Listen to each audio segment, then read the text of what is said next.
ৰঙাপৰাত তিনি ছাগলী চোৰক আটক বিলাসী বাহন জব্দ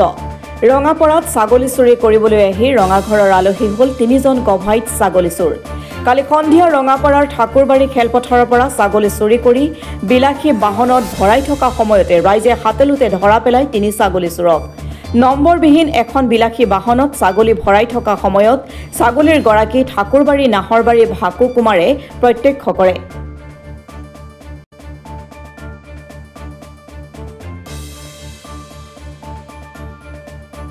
ঘটনাটো আজি সন্ধিয়া টাইমত সদায় ইহঁত চাগে চাই নেকি ছাগলীকেইটা মই আজি গুৰু ল'ব আহিছিলোঁ আৰু মইতো নিজৰে আমাৰ এইটো ছাগলীকেইটাক মই মানে তাৰমানে কি সদায় খেদি পেলাই লৈ আহোঁ আজিতো লেট হৈ গ'ল ফটাফট আহি পেলাই চাইছোঁ ইহঁত ছাগলীকেইটা ধৰি সোমাই আছিল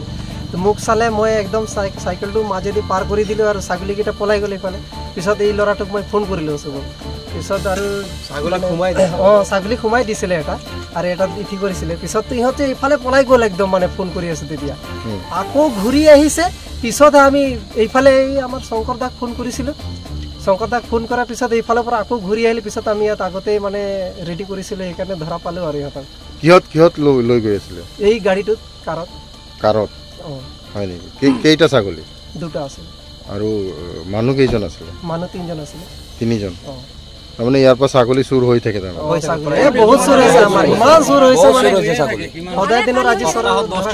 বিশ্বকৰ্মা পূজাত এটা লৈ গ'ল স্যাৰ আমি কব বিচাৰো আমাৰ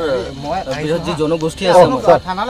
আমাৰ যি 7 জনগোষ্ঠী আছে দুখীয়া মানুহ হেতৰ ওপৰত ছাগলী চুৰি এনেকৈ খদে হৈয়ে থাকে গতিকে প্ৰশাসনক আৰু আমি জনাব বিচাৰো যে তেখেতসকলে অলপ আমাক প্ৰটেকশ্যন দিয়ে বা পেট্ৰলিং দিয়ে যাতে এইটো আৰু নেক্সট টাইম নহ'ব বুলি আৰু আমি গৰিহণা জনাইছোঁ যাতে কি আমাৰ ঠাকুৰবাৰী ফিল্ডত এটা নামি ফিল্ড হয়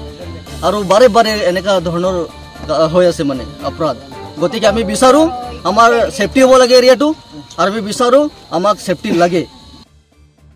লোকজনে চিঞৰ বাখৰ কৰাত গাড়ীত দুটাকৈ ছাগলী ভৰাই পলায়ন কৰে চোৰৰ দলটোৱে কিন্তু কিছু সময়ৰ পাছত পুনৰ ছাগলী চুৰি কৰিবলৈ অহাৰ সময়ত ৰাইজে হাতেলুতে তিনি চোৰক আটক কৰি উত্তম মাধ্যম সোধাই ৰঙাপৰা আৰক্ষীক সমজাই দিয়ে গভাইত ছাগলী চোৰ কেইটা ক্ৰমে বিশ্বনাথ চাৰিআলিৰ আকাশ আলী কাৰ্তিক ঘোষ আৰু ৰঙাপৰাৰ দীপক মাহাত্তু বুলি জানিব পৰা গৈছে বহুদিন ধৰি উক্ত চোৰৰ দলটিয়ে ঠাকুৰবাৰী খেলপথাৰৰ পৰা গৰু ছাগলী চুৰি কৰি আহিছিল ইতিমধ্যে ছাগলীৰ গৰাকীয়ে ৰঙাপৰা আৰক্ষী থানাত এজাহাৰ দাখিল কৰিছে